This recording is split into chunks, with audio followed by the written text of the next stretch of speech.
Bus ಎಲ್ಲರಿಗೂ ನಮಸ್ಕಾರಗಳು. Welcome back to Sagar stories ಮಗ. ದ ಮೋಸ್ಟ್ ಆಂಟಿಸಿಪೇಟೆಡ್ ಎಕ್ಸೈಟೆಡ್ ಸಿಕ್ಕಾಪಟ್ಟೆ ಜನಗಳ ಕಾತರದಿಂದ ಕಾಯ್ತಾ ಇರೋದು ವಿರಾಟ್ ಕೊಹ್ಲಿ ಅವರ ಪಾಡ್ಕಾಸ್ಟ್ಗೆ RCBಲಿ. ಸೊ ಈ ಸೀಸನ್ದು ಅದ್ರದ್ದು ಟೀಸರ್ನ ರಿಲೀಸ್ ಮಾಡಿದ್ರೆ ನೋಡಿದ್ರ ಅಂತ ಅನ್ಕೊಂಡಿದ್ದೀನಿ. ಸೊ ಇದರಲ್ಲಿ ಏನು ಮಾತಾಡಿದ್ರೆ ಅಂತ ನಾಟ್ ಅಬೌಟ್ RCB, ಮಾತಾಡಿರೋಂಥದ್ದು ಇಂಡಿಯನ್ ಕ್ರಿಕೆಟ್ ಟೀಮ್ ಬಗ್ಗೆ, ಎಸ್ಪೆಷಲಿ ಟೆಸ್ಟ್ ಕ್ರಿಕೆಟ್ ಬಗ್ಗೆ. ಹೆಂಗೆ ಟೆಸ್ಟ್ ಕ್ರಿಕೆಟ್ನ ರೆವಲ್ಯೂಷನ್ ಆಯಿತು, ಆ ಗೋಲ್ಡನ್ ಎರಾ ಯಾವ ಥರ ಉಟ್ಕೊಂತು ಆ್ಯಂಡ್ ಯಾವ ಥರ ಅದು ಕನ್ವರ್ಟ್ ಆಯಿತು ಅನ್ನೋದ್ರ ಬಗ್ಗೆ ಡೀಟೇಲಾಗಿ ಮಾತಾಡಿದರೆ. ಬಟ್ ಜಸ್ಟ್ ಒಂದು 2-3 ನಿಮಿಷದ ವಿಡಿಯೋ ನಾವು ಮಾತ್ರ ರಿಲೀಸ್ ಮಾಡಿದ್ರೆ ಫುಲ್ ಫ್ಲ್ಯಾಡ್ಜ್ ವಿಡಿಯೋದಲ್ಲಿ, ಫುಲ್ ಫ್ಲ್ಯಾಡ್ಜ್ ಪಾಡ್ಕಾಸ್ಟಲ್ಲಿ ಇನ್ನೂ ಡೀಟೇಲಿಂಗ್ ಜಾಸ್ತಿ ಇರುತ್ತೆ ಅಂತ ಭುವನೇಶ್ವರ್ ಕುಮಾರ್ನ ಸಿಕ್ಕಾಪಟ್ಟೆ ಹೊಗಳಿ ಅಟ್ಟಕ್ಕೆ ಏರಿಸ್ಬಿಟ್ಟಿದ್ದಾರೆ. ಅಷ್ಟಿಲ್ಲದೆ ಇಷ್ಟೊಂದು 6 ಮ್ಯಾಚಲ್ಲಿ 3-4 ವಿಕೆಟ್ಸ್ನ ತೆಗೆದುಬಿಡ್ತಾರ. ಇಷ್ಟು ಆಡಿದ್ದೀವಿ ನಾವು, ಆಲ್ಮೋಸ್ಟ್ 11-12 ಮ್ಯಾಚ್ನ ಆಡಿದ್ದೀವಿ. ಇಷ್ಟು ಮ್ಯಾಚಲ್ಲಿ 6 ಮ್ಯಾಚ್ 3+ ವಿಕೆಟ್ನ ಎತ್ತಿದ್ರೆ ಏನಕ್ಕೆ ಅಂತಂದರೆ ಒಬ್ಬ ಪ್ಲೇಯರ್ಗೆ ಇರಬೇಕಾಗಿರೋದೇನೆಂದರೆ ಡಿಸಿಪ್ಲಿನು, ಕನ್ಸಿಸ್ಟೆನ್ಸಿ ಅನ್ನೋದು ಇರಬೇಕು. ಸೊ ಜಸ್ಟ್ ನಾವು ಏನೋ ಹಂಗೆ ಮಾಡ್ಬಿಡ್ತೀವಿ ವೇರಿಯೇಷನ್ ಅಷ್ಟರ ಮಟ್ಟಿಗೆ ತೋರಿಸ್ತೀವಿ, ಅದು ಇದು ಎಲ್ಲ ಏನೂ ಇಲ್ಲ. ಒಬ್ಬ ಕ್ರಿಕೆಟರ್ಗೆ, ಎಸ್ಪೆಷಲಿ ಒಬ್ಬ ಬೌಲರಿಗೆ ಬೇಕಾಗಿರೋದು ಲೆಂತ್ನ ಹಿಟ್ ಮಾಡೋದು ಮೈನು. ಲೆಂತ್ನ ಹಿಟ್ ಮಾಡೋದು ಕನ್ಸಿಸ್ಟೆಂಟಾಗೆ ಸುಲಭ ಅಲ್ಲ. ಹೌದು, ಲೈನ್ನ ಸ್ವಲ್ಪ ಮೇಂಟೈನ್ ಮಾಡೋದು ಓಕೆ ಅಂತ ಹೇಳ್ಬೋದು, ಬಟ್ ಲೆಂತ್ನ ಹಿಟ್ ಮಾಡೋದಿದೆಯಲ್ಲ, ಪ್ರತಿಯೊಂದು ಬಾಲು ಲೆಂತ್ನ ಹಿಟ್ ಮಾಡೋದು. ಸೊ ಇದು ಎಲ್ಲ ಕ್ರಿಕೆಟರ್ಸ್ಗೂ ಕೂಡ ಬರೋದಿಲ್ಲ. ಭುವನೇಶ್ವರ್ ಕುಮಾರ್ ಏನಕ್ಕೆ ಇಷ್ಟು ವರ್ಷ ಆದರೂ ಕೂಡ ಆ ಒಂದು ಉಳಿಸ್ಕೊಂಡಿದ್ದಾರೆ, ಆ ಒಂದು ಚಾರ್ನ ಉಳಿಸ್ಕೊಂಡಿದ್ದಾರೆ ಅಂತಂದರೆ ಜಸ್ಟ್ ಬಿಕಾಸ್ ಅವರು ಅದೇ ಬನಾನಾ ಸ್ವಿಂಗು ಅದು ಇದು ಅದಲ್ಲ. ಆ್ಯಕ್ಚುಲಿ ಅವ್ರು ಲೆಂತ್ನ ಹಿಟ್ ಮಾಡ್ತಾರೆ, ಪರ್ಫೆಕ್ಟಾಗಿ ಲೆಂತ್ನ ಹಿಟ್ ಮಾಡ್ತಾರೆ. ಒಂದು ಕರೆಕ್ಟಾಗಿ ಒಂದು ಅಲ್ಲಿ ಹಾಕಬೇಕು ಅಂದರೆ ಅಲ್ಲೇ ಹಾಕ್ತಾರೆ ಬಾಲ್ನ. ಸೊ ಇದು ಅವ್ರಿಗಿರುವಂಥ ಡಿಸಿಪ್ಲಿನು. ಅವ್ರ ಬನಾನಾ ಸ್ವಿಂಗ್ ಆಗಿರಲಿ, ಆ ಸ್ವಿಂಗ್ ಆಗಿರಲಿ, ಈ ಸ್ವಿಂಗ್ ಆಗಿರಲಿ, ಅದು ಸೆಕೆಂಡ್ರಿ ಬರುತ್ತೆ. ಅದು ಅವ್ರನ್ನ ಇಷ್ಟು ವರ್ಷ ಎಳ್ಕೊಂಬರೋ ಥರ ಮಾಡಿದೆ ಅಂತ ಹೇಳಿದರೆ.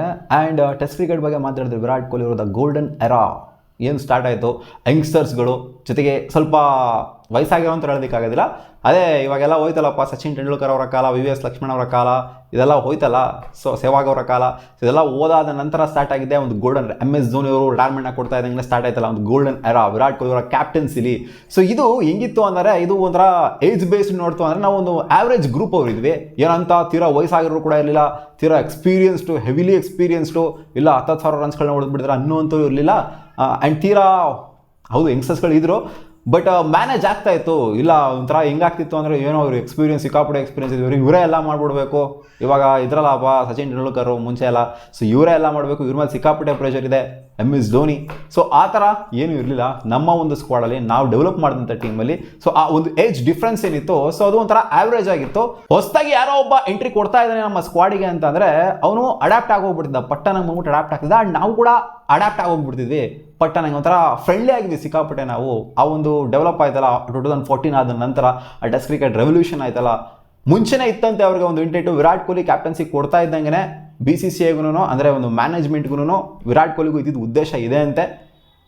ನಾವು ಈ ಟೀಮ್ನ ಇನ್ನು ಮುಂದಿನ 7-8 ವರ್ಷ ಸಖತ್ತಾಗಿ ತೊಗೊಂಡೋಗ್ಬೇಕು, ಸೈಕಾಗಿ ತೊಗೊಂಡೋಗ್ಬೇಕು. ಅದಕ್ಕೆ ಏನೆಲ್ಲ ಬೇಕೋ ಅದನ್ನು ನಾವು ಮಾಡಬೇಕು, ಡೆವಲಪ್ ಮಾಡಬೇಕು ಟೀಮ್ನ ಅನ್ನೋದು ಅವ್ರಿಗೆ ಇತ್ತಂತೆ. ಸೊ ಅದೇ ರೀತಿ ಆಯಿತು. ಪ್ಲ್ಯಾನ್ ಮಾಡಿ ಹೊಡೆದ್ರು ಅಂತ ಹೇಳ್ಬೇಕಲ್ಲ, ಸೊ ಪ್ಲ್ಯಾನ್ ಮಾಡಿ ಕ್ಲಿಯರ್ ಕಟ್ಟಾಗಿ ಎಕ್ಸಿಕ್ಯೂಟ್ ಮಾಡಿದ್ರು ಅಂತ ಹೇಳಬೇಕು. ಸೊ ವಿರಾಟ್ ಕೊಹ್ಲಿ ಅವರಿಗೆ ಸಿಕ್ಕಾಪಟ್ಟೆ ಹೆಮ್ಮೆ ಇರೋದೇನು ಅಂತಂದರೆ, ವೈಟ್ ಬಾಲ್ ಕ್ರಿಕೆಟು ಅದು ಇದೆಲ್ಲ ಓಕೆ, ಬಟ್ ಟೆಸ್ಟ್ ಕ್ರಿಕೆಟ್ ಬಗ್ಗೆ ಸಿಕ್ಕಾಪಟ್ಟೆ ಹೆಮ್ಮೆ ಇರೋದೇನು ಅಂದರೆ ಆ ಒಂದು ಗೋಲ್ಡನ್ ಎರಾ ಇವರಿಂದ ಟರ್ನ್ಔಟ್ ಆಯಿತು ಅನ್ನೋದಿದೆಯಲ್ಲ. ಸೊ ಪ್ಲೇಯರ್ಸ್ಗಳೆಲ್ಲ ಹೊಸದಾಗಿ ಬಂದರು, ನಾವು ಇತಿಹಾಸನ ಕ್ರಿಯೇಟ್ ಮಾಡಿದ್ವಿ ಅನ್ನೋದಿದೆಯಲ್ಲ, ಇದು ಸಿಕ್ಕಾಪಟ್ಟೆ ಹೆಮ್ಮೆ ಇದೆಯಂತೆ. ವಿರಾಟ್ ಕೊಹ್ಲಿ ಹೇಳ್ತಾರೆ, ನಾನು ಇವಾಗ ಲುಕ್ ಬ್ಯಾಕ್ ಮಾಡಿದೆ ಅಂತಂದರೆ, ಹಿಂದೆ ತಿರುಗಿ ನೋಡಿದೆ ಅಂದರೆ, ಟೆಸ್ಟ್ ಕ್ರಿಕೆಟ್ ವಿಚಾರದಲ್ಲಿ ನೋಡಿದೆ ಅಂತಂದರೆ ಇದು ಸಿಕ್ಕಾಪಟ್ಟೆ ಹೆಮ್ಮೆ ಇದೆ. ಜೊತೆಗೆ ನಾನು ಟೆಸ್ಟ್ ಕ್ರಿಕೆಟ್ನ ಇಷ್ಟೊಂದೆಲ್ಲ ಆಡದ್ನಾ ಅನ್ನೋದನ್ನ ನೋಡ್ತು ಅಂದರೆ, ಹೌದು 10,000 ರನ್ ಕಂಪ್ಲೀಟ್ ಮಾಡದೇ ಇರ್ಬೋದು, ಬಟ್ ಇಷ್ಟೊಂದೆಲ್ಲ ಆಡದ್ನ ನಾನು 30+ ಸೆಂಚುರೀಸ್ನ ಹೊಡೆದಿದ್ದೀನಿ, ಜೊತೆಗೆ 9,000+ ರನ್ಸ್ನ ಹೊಡೆದಿದ್ದೀನಿ. ಸೊ ಇಷ್ಟೆಲ್ಲ ಸರ್ವೈವ್ ಆಗಿದ್ನಲ್ಲ ಅಂತ ನೋಡಿದಾಗ, ಹೌದು ಇನ್ನೂ ಜಾಸ್ತಿ ಆಡಬೇಕಾಗಿತ್ತು ಅಂತ ಅನ್ನಿಸ್ಬೋದು.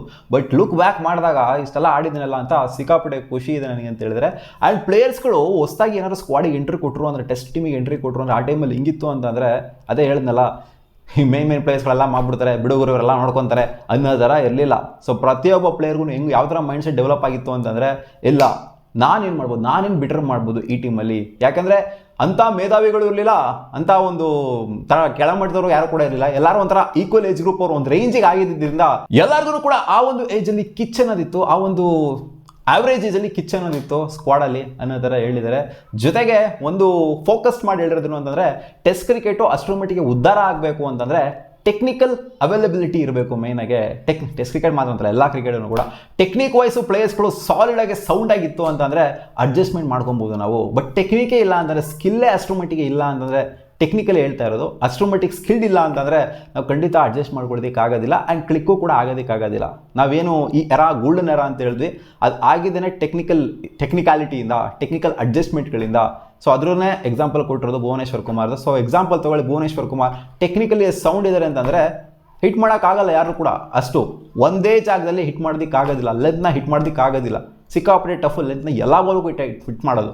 ಇನ್ನು ಯಾರು ಬೇಕಾದ್ರೆ ಹಾಕ್ಬೋದು, ಲೆಂತ್ನ ಹಿಟ್ ಮಾಡೋದಿದೆಯಲ್ಲ ಇದು ಸಿಕ್ಕಾಪಟ್ಟೆ ಕಷ್ಟ ಒಂದು ರೇಂಜಿಗೆ ಅಂತ ಅವರು ಹೇಳ್ತಾ ಇರೋಂಥದ್ದು. ಬೇಸಿಕಲಿ ಅವ್ರು ಹೇಳ್ತಿರೋದೇನು ಅಂತಂದರೆ ಆ ಟೆಸ್ಟ್ ಕ್ರಿಕೆಟ್ ಉದ್ಧಾರ ಆಗಿದ್ದೇನೆ ಟೆಕ್ನಿಕಲ್ ಆಸ್ಪೆಕ್ಟಿಂದ, ಜೊತೆಗೆ ಆಬ್ವಿಯಸ್ಲಿ ಹೊಸ ರೂಲ್ಗಳನ್ನ ತೊಗೊಂಬಂದ್ರಲ್ಲ ಈ ಫಿಟ್ನೆಸ್ ವಿಚಾರದಲ್ಲಿ, ಯೋಯೋ ಟೆಸ್ಟು, ಆ ಟೆಸ್ಟು, ಈ ಟೆಸ್ಟು, ಒಂದು ರೆವಲ್ಯೂಷನ್ನೇ ಆಗೋಗ್ಬಿಡ್ತು. ಖಂಡಿತ ಒಂದು 2014 ಆದ ನಂತರ ಒಂದು ಬಿಗ್ಗೆಸ್ಟ್ ರೆವಲ್ಯೂಷನ್ ಇಂಡಿಯನ್ ಕ್ರಿಕೆಟೇ ಆಗೋಗ್ಬಿಡ್ತು. ಅದು ಇವಾಗ ರಿಫ್ಲೆಕ್ಟ್ ಆಗ್ತದೆ. ಇವಾಗ ಏನು ಟ್ರೋಫಿಗಳನ್ನೆಲ್ಲ ಗೆಲ್ತಾ ಇದ್ದೀವಿ ನಾವು ಕಂಟಿನ್ಯೂಸ್ ಆಗಿ, ವರ್ಲ್ಡ್ ಕಪ್ನ, ಚಾಂಪಿಯನ್ಸ್ ಟ್ರೋಫಿನ. ಅವಾಗ ಗೆದ್ದಿಲ್ಲದೆ ಇರ್ಬೋದು ನಾವು ಆ ಒಂದು ಇದರಲ್ಲಿ, ಆ ಒಂದು 2015 ವರ್ಲ್ಡ್ ಕಪ್ ಆಗಿರ್ಬೋದು, 19 ವರ್ಲ್ಡ್ ಕಪ್ ಆಗಿರ್ಬೋದು. ಸೊ ಆ ಟೈಮಲ್ಲಿ ನಾವು ಗೆದ್ದಿಲ್ಲದೆ ಇರ್ಬೋದು, ಬಟ್ ಆ ಒಂದು ರೆವಲ್ಯೂಷನ್ ಏನು ಸ್ಟಾರ್ಟ್ ಆಯಿತು ಅದು ಇನ್ನೂ ಕೂಡ ಹಂಗೇ ಬರ್ತಾ ಇದೆ. ಸೊ ಆ ಒಂದು ರೆವಲ್ಯೂಷನ್ ಇನ್ನೂ ಕಾರಣ ಅಂತಲೂ ಕೂಡ ಹೇಳ್ಬೋದು. ಇಂಡಿಯನ್ ಕ್ರಿಕೆಟು ಅಕ್ರಾಸ್ ಆಲ್ 3 ಫಾರ್ಮೆಟ್ಸು ಒಂದು ರೇಂಜ್, ಹೌದು ಟೆಸ್ಟ್ ಫಾರ್ಮೆಟ್ ಕೆಳಗಡೆ ಬಿದ್ದಿದೆ ಇವಾಗ ನೋಡಿ, ಅವಾಗ ರೈಸ್ ಆಗಿದ್ದು ಮತ್ತೆ ಕೆಳಗಡೆ ಡ್ರಾಪ್ ಆಗಿದೆ ಇವಾಗ. ಬಟ್ ಅವಾಗ ಇಂಡಿಯನ್ ಟೀಮಲ್ಲಿ ಬಂದಂಥ ಚೇಂಜಸ್ ಆಗಿರ್ಬೋದು, ಮೆಂಬರ್ಸ್ಗಳಾಗಿರ್ಬೋದು, ಆ ಒಂದು ಹೇಳ್ತಾರಲ್ಲ ಒಂದು ಕಿಚ್ಚು ಕಾಡಿಗಿಚ್ಚು ಹತ್ಕೊಂಡು ಉರಿತು ಅಂತ, ಆ ಥರ ಹತ್ಕೊಂಡು ಉರಿಯೋದ್ರಿಂದನೇ ಇನ್ನೂ ಕೂಡ ಅಕ್ರಾಸ್ ಆಲ್ ಫಾರ್ಮೆಟ್ಸು ರೊಚ್ಕೆದು ನಿಂತ್ಕೊಂಡಿರೋದು ಇಂಡಿಯನ್ ಟೀಮ್ ಅಂತಲೂ ಕೂಡ ಹೇಳಿದ್ದಾರೆ. ನೋಡೋಣ ಇನ್ನೂ ಫುಲ್ ಪಾಡ್ಕಾಸ್ಟ್ ಬರುತ್ತೆ, ಇನ್ನೂ ಯಾವ್ದ್ರ ಬಗ್ಗೆ ಏನೇನು ಹೇಳಿದ್ರೆ ಅಂತ. ದಿಸ್ ಪಾಡ್ಕಾಸ್ಟ್ ಇಸ್ ಕಂಪ್ಲೀಟ್ಲಿ, ಅಂದರೆ ಇವಾಗ ಟೀಸರ್ ಏನು ರಿಲೀಸ್ ಮಾಡಿದರೆ it's completely based on test cricket. ಮತ್ತೆ ಸಿಗುವ ಮುಂದಿನ ವಿಡಿಯೋದಲ್ಲಿ.